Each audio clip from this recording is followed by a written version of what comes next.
Assalamualaikum warahmatullahi wabarakatuh. Selamat pagi. Apa kabar? Ibu harap kalian dalam keadaan baik-baik saja. Amin ya rabbal alamin. Welcome to your class. Oke, sekarang pelajaran IPA ya. Sekarang kita akan belajar dan praktik tentang zat campuran yang ada di sekitar kita. Oke, siap ya. Nah, ini di screenshot ya. Jadi kalian harus menyiapkan alat dan bahan yang ada di sini. Tuh ada 4 buah gelas bening, air bening secukupnya, sendok.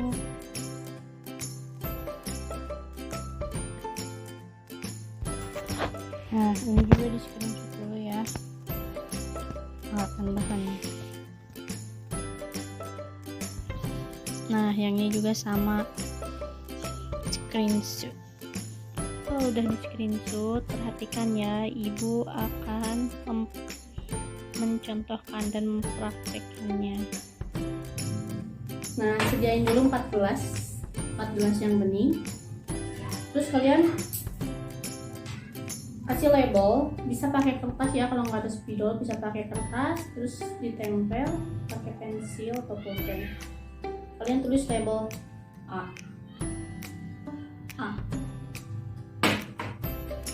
ini B ya, ini C, ini D. Kalau udah kalian kasih label, kalian pakai isi gelasnya dengan air, oke? Seperti ini. Nah, airnya nggak perlu air matang, air mentah aja karena ini hanya untuk eksperimen, oke? Kasih air secukupnya saja. Oke, udah semuanya terisi air. Sekarang kita masukin. Pertama kita kasih 1 sendok gula ya.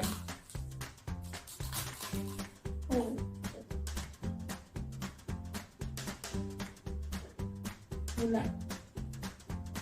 masukin, terus 1 sendok garam,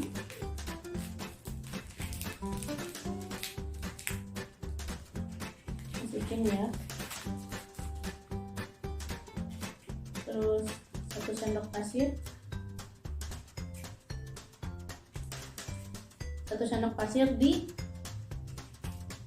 gelas C, dan 1 sendok minyak di gelas D.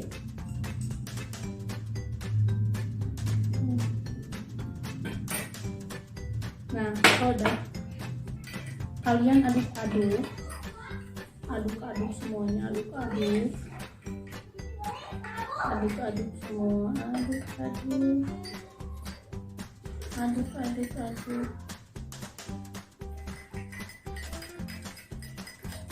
aduk aja terus. Nah, tapi satu gelas 1 sendok ya, atau 1 adukan, jangan dicampur kayak barusan ibu. Harusnya 1 gelas 1 sendok. Kalian aduk, nanti lihat perbedaannya. Apakah gelas A air yang dicampurkan dengan gula larut atau tidak, dan seterusnya. Nanti ibu kasih soal setelah video ini. Oke, paham ya cara mencampurkannya, gampang banget. Oke. Nah, ini juga di screenshot ya, terus dicatat di buku catatan IPA dan dijawab. Oke, pertanyaannya gampang kan? Oke, sekarang ibu jelaskan pengertian dari campuran. Campuran adalah gabungan beberapa zat dengan perbandingan tidak tetap tanpa melalui reaksi kimia. Dalam kehidupan kita banyak dijumpai campuran seperti air sungai, tanah, udara, makanan, minuman, larutan garam, dan larutan gula. Sifat zat asli. Zat pembentuk campuran ada yang masih dapat dibedakan dan ada pula yang tidak dapat dibedakan. Di dalam udara tercampur beberapa unsur berupa gas antara lain nitrogen, oksigen, karbon dioksida, dan gas lainnya. Dalam udara juga terdapat beberapa senyawa antara lain asap dan debu. Nah, ini juga di screenshot dan dicatat. Pokoknya setiap materi itu di screenshot dan dicatat, oke? Nah, di sini ada tabel perbedaan senyawa dan campuran. Senyawa terbentuk melalui reaksi kimia, sedangkan campuran terbentuk tanpa melalui reaksi kimia. 2. Perbandingan massa unsur dan senyawa tetap, sedangkan campuran perbandingan massa unsur dan senyawa tidak tetap. 3. Senyawa tersusun dari beberapa unsur saja, sedangkan campuran tersusun dari beberapa unsur atau beberapa senyawa. 4. Senyawa, sifat komponen penyusun senyawa berbeda dengan aslinya, sedangkan sifat komponen penyusun campuran sesuai dengan sifat masing-masing. 5. Senyawa melalui proses kimia, komponen penyusun senyawa dapat dipisahkan, sedangkan campuran melalui proses fisika, komponen penyusun senyawa dapat dipisahkan.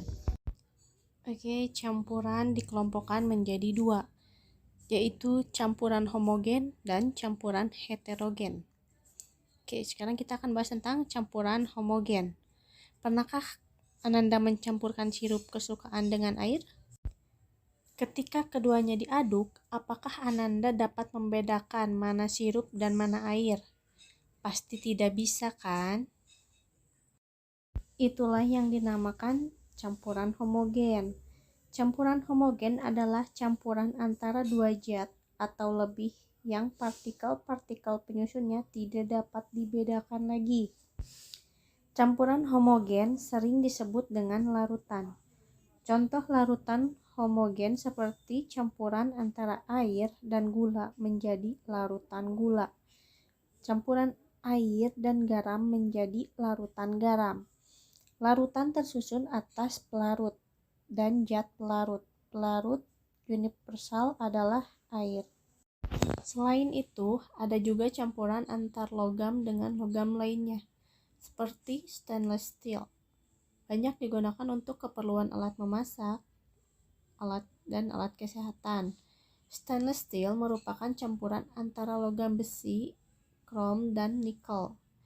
Campuran antara emas, tembaga, dan perak akan menghasilkan emas putih.